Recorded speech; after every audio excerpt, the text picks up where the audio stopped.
नमस्कार दोस्तों, मैं हूं आपका साथी डॉक्टर मोहन सोलंकी। आप देख रहे हैं मेरा चैनल रिटर्न टू आयुर्वेदा। नाम मत भूलिएगा दोस्तों, रिटर्न टू आयुर्वेदा। दोस्तों, क्या आपको घबराहट होती है? क्या आपकी दिल की धड़कनें बढ़ जाती है? क्या आप सोचते सोचते परेशान हो जाते हैं? एक ही विचार से क्या आपकी सांसें धीमी हो जाती है? क्या आपकी धड़कन बढ़ जाती है? अगर हाँ, तो ये समस्या है आपके एंग्जाइटी की, डिप्रेशन की, चिंता की। दोस्तों, आज हम इस वीडियो में बात करेंगे डर, चिंता, घबराहट और एंग्जाइटी के कारण धड़कनें क्यों बढ़ जाती है और उस धड़कन को कंट्रोल करने के लिए हमें क्या करना होगा। बने रहिए हमारे साथ इस वीडियो में अंत तक, तभी आपको अच्छे से समझ में आएगा। इस वीडियो में आपको उसका कारण ढूंढने के बारे में भी बताऊंगा और उसका निवारण भी बताऊंगा, इसलिए वीडियो को अंत तक जरूर देखना दोस्तों।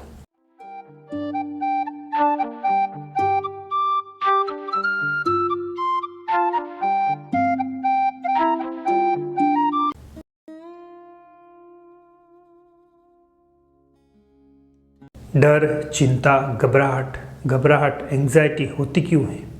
साइकोलॉजिकल फैक्टर और दूसरा कारण फिजिकल फैक्टर भी हो सकता है। मानसिक तनाव की बात करते हैं। मोटे मोटे तौर पे अगर बात करें आप, तो मानसिक तनाव का सबसे पहला कारण होता है कि प्रेजेंट में ऐसी कोई समस्या चल रही है जिसका आपके पास कोई सॉल्यूशन नहीं है, तो उसे लेकर आप बार बार चिंतित होते रहते हैं। उसी से आपकी घबराहट बढ़ती जाती है। या आपके पास्ट में, भूतकाल में कोई ऐसी बात हुई हो जिसका समाधान आप नहीं कर पाए हो, या जिसका डर आपके मन में बैठा हुआ हो और वो कैरी फॉरवर्ड आगे चल रहा हो, तो उस कारण से भी आपको घबराहट, एंग्जाइटी हो जाती है।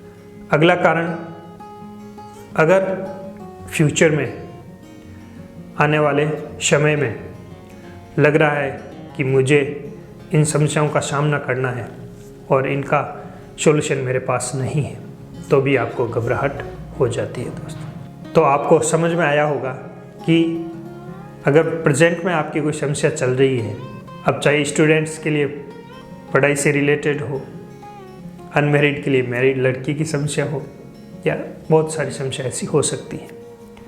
अगर आपके प्रेजेंट में, फ्यूचर में या पास्ट में किसी भी प्रकार की कोई अनसॉल्व्ड समस्या है, रीजन है, तो उसके कारण से आपको एंग्जाइटी हो सकती है।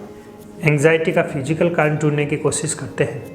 अगर आपके शरीर में कोई बीमारी है, तो उस बीमारी की वजह से आपको घबराहट हो सकती है। वह बीमारी डॉक्टर आपको सॉल्व कर सकता है। अगर आपके हार्ट में किसी प्रकार की कोई समस्या है, तो उसकी वजह से आपको घबराहट हो सकती है। इसके लिए आपको डॉक्टर के पास जाना पड़ेगा, सारा चेकअप करवाना पड़ेगा। अगर आप सारा चेकअप करवा लेते हैं, उसमें कोई बीमारी नहीं आती है, तो फिर आपका कारण मानसिक कारण हो सकता है। कुछ लोग क्या करते हैं, बिना चेक करवाए अपने आप को उस बीमारी से ग्रसित होना बता सकते हैं। ये एक मानसिक कारण हो गया। सोचते रहते हैं, जैसे हल्का सा दर्द हुआ, अब दर्द किसी वजह से हो सकता है, वो खिंचाव की वजह से हो सकता है, गैस की वजह से हो सकता है, और सोचने लग जाते हैं मेरे को तो हार्ट अटैक आने वाला है, हार्ट की बीमारी आने वाली है, मैं हार्ट का पेशेंट बनने वाला हूँ। इस तरह से जो सोच रख लेते हैं और फिजिकल चेकअप नहीं करवाते हैं, तो उसकी वजह से उनकी घबराहट बढ़ती जाती है। इस घबराहट को दूर करने के लिए आपको एक बार डॉक्टर से कंसल्ट कर लेना चाहिए। डॉक्टर को कंसल्ट करने के बाद आपको बता दिया जाता है कि आपका हार्ट बिल्कुल ठीक है, आपकी शुगर बिल्कुल नॉर्मल है, आपकी बॉडी के फंक्शन में किसी तरह की कोई गड़बड़ी नहीं है, आपकी बॉडी बिल्कुल फिट है, तो फिर आप घबराहट छोड़ दीजिए। घबराहट, चिंता, एंग्जाइटी, उसका पीछे जो कारण है वो मैंने आपको बता दिया। इश्यू आपके दिमाग में चल रहा है और उसे आप दूर करने की कोशिश कर रहे हैं, लेकिन वो इश्यू आपसे सॉल्व नहीं हो रहा है, इस कारण से आपको घबराहट होती है। कुछ उदाहरण से समझ लेते हैं। जैसे एग्ज़ाम का रिज़ल्ट आना होता है, आपकी धड़कनें बढ़ जाती हैं, आपकी सांसें छोटी हो जाती है। रिज़ल्ट अगर पॉजिटिव आ गया तो वो खुशी में तब्दील हो जाती है, और नेगेटिव आ गया तो वापस वो डर चिंता में तब्दील हो जाता है। कई लोग एक्शन लेते नहीं, उससे पहले सोचने लग जाते हैं। डर, चिंता, घबराहट और एंग्जाइटी का जो मूल कारण है वो मूल कारण समझ लीजिए। इसका मूल कारण है आपकी इच्छाएं। आपने सपने बहुत बड़े पाल लिए, लेकिन आपने उस पर एक्शन नहीं लिया। किस तरह से करना है वो योजना नहीं बनाई, बस सपने पाल लिए। उन सपनों को पूरा करने के लिए न आपके पास कोई एक्शन प्लान था, न कोई एडवाइज़र था, और अपने दिमाग को फीड करते गए, लेकिन उस पर एक्शन नहीं लिया, तो आपको डर, चिंता और घबराहट, एंग्जाइटी हो जाती है।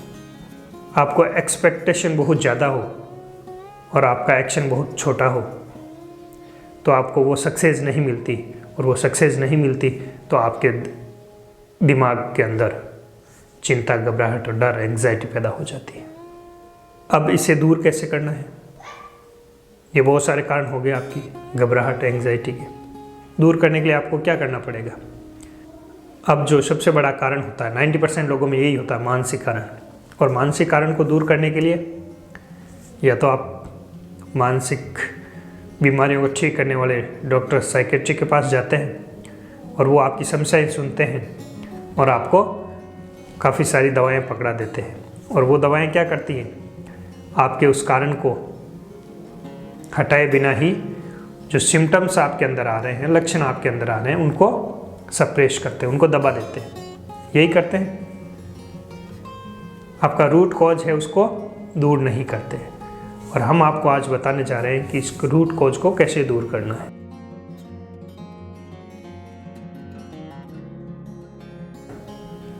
आपने डॉक्टर से चेक करवा लिया और आपके शरीर में किसी तरह की कोई बीमारी नहीं आई, तो 100% यही है कि आपको किसी न किसी तरह की मेंटल प्रॉब्लम है और उसी वजह से आपको डर, चिंता और घबराहट हो रही है। तो आप मनन कीजिए, खुद ध्यान लगाइए, कोशिश कीजिए आप उस कारण को ढूंढने की। जब तक आप अपनी समस्या उजागर नहीं करोगे, अब वो आप चाहे ध्यान लगाकर उजागर करो, अपने शरीर को बताओ, अपने मन को बताओ, या फिर अपने किसी परिचित के द्वारा उस चीज़ को पकड़ने की कोशिश करो कि ये क्यों होता है। एक बार वो कारण पकड़ में आ गया तो उसे दूर करने के हम आपको उपाय बता देते हैं। डर, चिंता और घबराहट, इन सब को दूर करने का सबसे अच्छा साधन होता है पॉजिटिव थिंकिंग। आप अपने दिमाग को हमेशा सकारात्मक फीड दीजिए। इसके लिए क्या करें? आप रोज़ाना डीप ब्रीथ एक्सरसाइज करें, प्राणायाम करें, योगासन करें, मॉर्निंग वॉक करें, लोगों से बात करें, अच्छी पुस्तकें पढ़ें, अच्छे विचार वाले लोगों के साथ रहें, अकेले में कभी नहीं रहें। अकेले जो व्यक्ति होता है और अपने आप के अंदर सोचता रहता है, तो उसको डर, चिंता, घबराहट और एंग्जाइटी ज़्यादा होती है। तो अकेले में आपको कभी नहीं रहना है, हमेशा दोस्तों के बीच, परिवार के बीच रहना है। अकेला रहना है तो आप ऐसी जगह रहिए जहाँ प्राकृतिक वातावरण हो, प्रकृति की गोद में जाकर बैठ जाइए।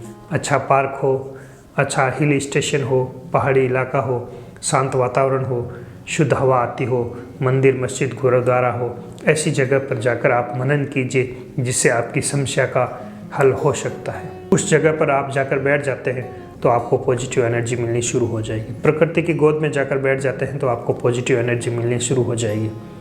पृथ्वी, जल, अग्नि, वायु और आकाश, पंच महाभूत जहाँ हो, ऐसे खुले आसमान में जाकर बैठ जाइए, ऐसी खुली जगह में जाकर बैठ जाइए।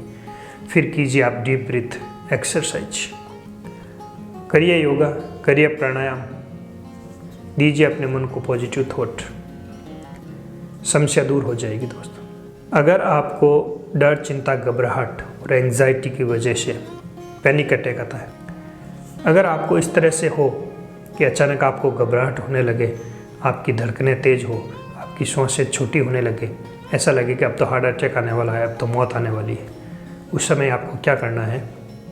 बेली ब्रीथिंग एक्सरसाइज करनी है या प्राणायाम करना है। कैसे करना है देख लीजिए। क्या करना है? आपको गहरी श्वास लेनी है, नाक से गहरी श्वास लेनी है और मुंह से छोड़नी है। श्वास लेते वक्त आपका पेट फूलेगा और श्वास छोड़ते वक्त आपके गाल फूलेंगे।